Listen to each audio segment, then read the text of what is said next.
Hi everyone, I'm Harsh and today I'm going to discuss with you about the strategies you can implement to bring down your cloud infrastructure costs.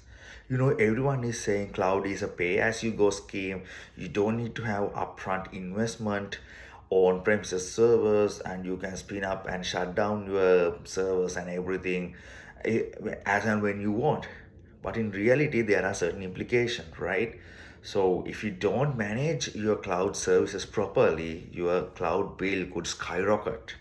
For instance, um, let's assume, have you ever thought about whether you need to run your database? Let's assume that you have a production server, production environment that has two database readers, right? One writer and two readers. So do you need to run all those both two readers during non-peak hours like after office hours or weekends? And how do you want to run all your non-production environments like dev, test, QA, performance, all those environments during non-peak hours? And what if you allow the developers to spin up a particular environment and shut that down just to test a new feature, so rather than running it 24 into 7?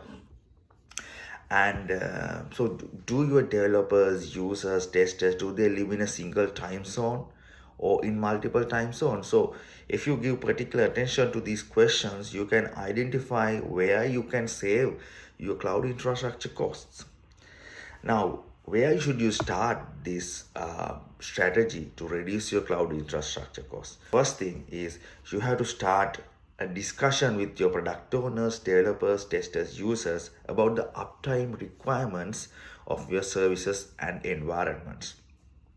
So you need to pay particular attention to the hours that your development team, SRE team, and users work, and what time zones they are in, and how many non-production environments you have, what are their configurations. So once you get that information, then you have to prioritize on what services you are going to shut down or what are the services that you are going to reduce the configurations during these non-peak hours.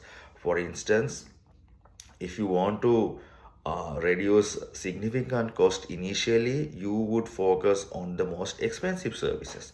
For instance, in AWS, RDS is a very expensive service that costs a very high amount hourly. So if you could shut that service down when it's idling, you are going to save a lot of money. And then you have to also pay particular attention to the interdependency of services. For instance, if you have services running in ECS, it will use some RDS database and some Redis cache. So in such situations, you might need to shut down all those services because just running one will not be very efficient or effective. So next, let's focus when you can shut services down. So if your developers and users, they live in a single time zone, you can shut down. So they usually work 8 or 9 hours max. So why should you run the all 24 hours, right? You can definitely run your services off during that 15 or 16 hours period where the developers are not working. And then if you have developers working in two time zones, you can still shut down your services uh, during the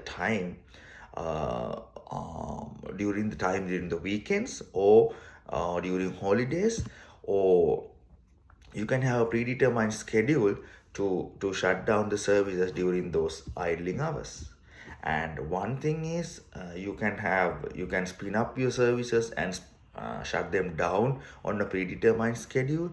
For that, you can use something like Jenkins or Lambda expressions, Lambda functions combined with AWS CloudWatch event rules. And also, you can allow developers to spin up services as part of the deployment process. So after the testing is complete, it will automatically shut down, or it will automatically shut down according to a schedule like the 7 p.m. There are certain ways you can implement this. In my own experience, I have been able to save 35 to 65% of our cloud infrastructure costs by implementing these strategies, and I highly recommend and welcome you to try them on your own. And two other challenges I have encountered: some services they automatically spin up after you shut them down, like RDS, so you need to have a rerun your lambdas and re-trigger the shutdown script when the database is up after 7 days.